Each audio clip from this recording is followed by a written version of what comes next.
আজ রান্না করব আলু দিয়ে ভোলা মাছের তরকারি। প্রথমে মাছগুলোকে কেটে ধুয়ে পরিষ্কার করে নিয়ে লবণ হলুদ মাখিয়ে নেব। এরপরে গ্যাসের উপরে একটা কড়া বসিয়ে বেশ খানিকটা সর্ষের তেল দিয়ে গ্যাস জ্বালিয়ে দিয়ে মশলার ব্যবস্থাটা করে নেব। প্রথমে দেখিয়ে নিই কী কী মশলা দিচ্ছি। 1 ইঞ্চি আদা আর 7 থেকে 8 কোয়া রসুন, 4টে শুকনো লঙ্কা, 2টো টমেটো কুচি আর 3টে পেঁয়াজ কুচি। অর্ধেক পেঁয়াজ কুচি রেখে বাকি সব মশলা মিক্সির জারের মধ্যে দিয়ে ভালো করে মিক্সিতে বেটে নেব। এরপরে মাছগুলোকে ভেজে নেব। সমস্ত মাছগুলোকে সুন্দর করে কড়া করে ভেজে নেব।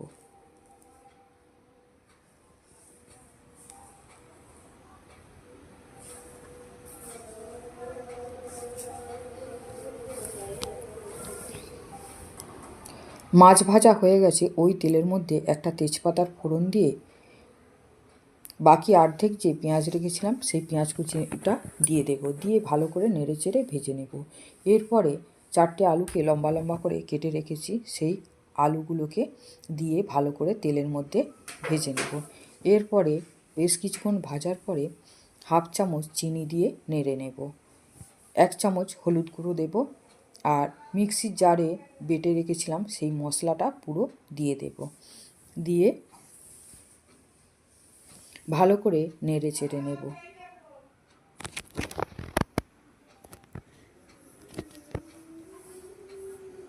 ভালো করে নেড়ে নিয়ে পরিমাণ মতো লবণ দিয়ে দেব।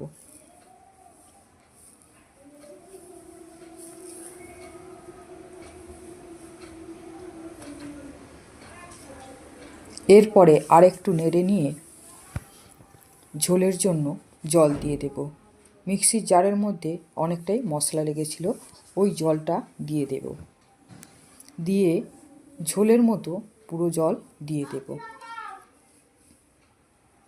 দিয়ে বেশ কিছুক্ষণ ঢেকে দেব। ঢাকনা খুলে ধনেপাতা কুচি দিয়ে দেব। দিয়ে 1 চামচ গরম মশলা দেব।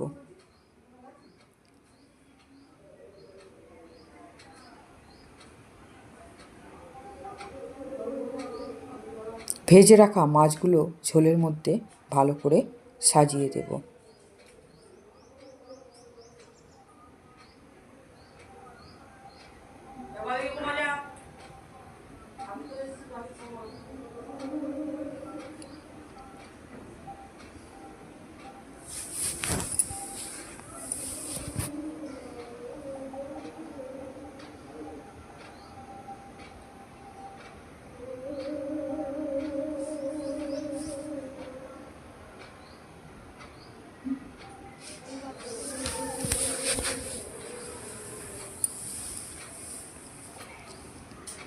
সমস্ত মাছগুলো ঝোলের মধ্যে ভালো করে চুবিয়ে দেব।